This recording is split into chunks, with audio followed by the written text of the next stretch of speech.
So first things first, I'd recommend getting a proper hip thrust bench. They have an anti-slip pad on the bottom so it prevents it from slipping back. And also, again, just for comfort on the back so we don't injure our backs. What we're going to do, we're going to place the feet hip width apart, toes pointing forwards. I find it easier using these proper hip thrust plates because they're a little bit bigger, so when we pop the bar over our legs, we're not struggling to get it back on. You're going to hold onto the bar, chin's going to drop down to the chest, and then you're going to imagine driving your feet through the floor and squeezing the glutes, thrusting them up towards the ceiling. Like that. Nice squeeze at the top, slowly back down. Okay, 1, 2, 3, and back up, okay? 1, 2, 3. Nice pause at the top, slowly back down. So one common mistake I see when people are doing hip thrusts, they tend to overextend their head at the top of the movement. So I'll just show you what that looks like. So they come up in the movement and their head also goes back with the movement as well. So what we want to do, we want to keep that chin nice and tucked to the chest so we're keeping that neutral spine throughout. And then come up. So as you see it, when I'm at the top of the movement, I'm looking directly forward in front of me. Do a few reps so you can see what that looks like.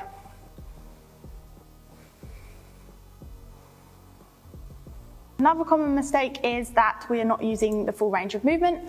So what we want to do, we want to come up to the top, squeeze the glutes, and then we're going to come all the way back down until the shins start moving backwards, and then we're going to push back up again. Okay, so all the way down, you see my shins starting to move backwards, and then I'm going to come back up. That's going to allow us to keep tension in the glutes and keep those working for as long as possible with the greatest range of movement.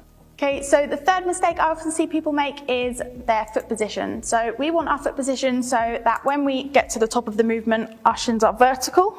I see a lot of people placing their feet too far in. So when they get to about here, they're not able to get that maximum contraction and that full range of movement that they want to work the muscle. So there are a few variations we can do with the hip thrust, starting with a standard hip thrust. So feet hip width apart. And what we're going to do from here, chin on the chest, look forward, and we're going to drive the hips up. Little pause at the top, slowly back down. So another variation of the barbell hip thrust is a B stance barbell hip thrust. So here we want one leg further back than the other. The other leg is just going to be on a slight angle. And we're going to drive this foot that's closest to us into the floor, okay? So from here, chin on the chest again, up, slowly back down. And this is working our leg that is closest to us. So third variation of the hip thrust is a banded single leg hip thrust. So we're going to keep this left leg completely off the floor, and we're going to apply the band by popping it over our shoe and around the top bit of our leg, our quad. Okay, so from here, chin to the chest, up, slowly back down. You should be able to feel the resistance from the band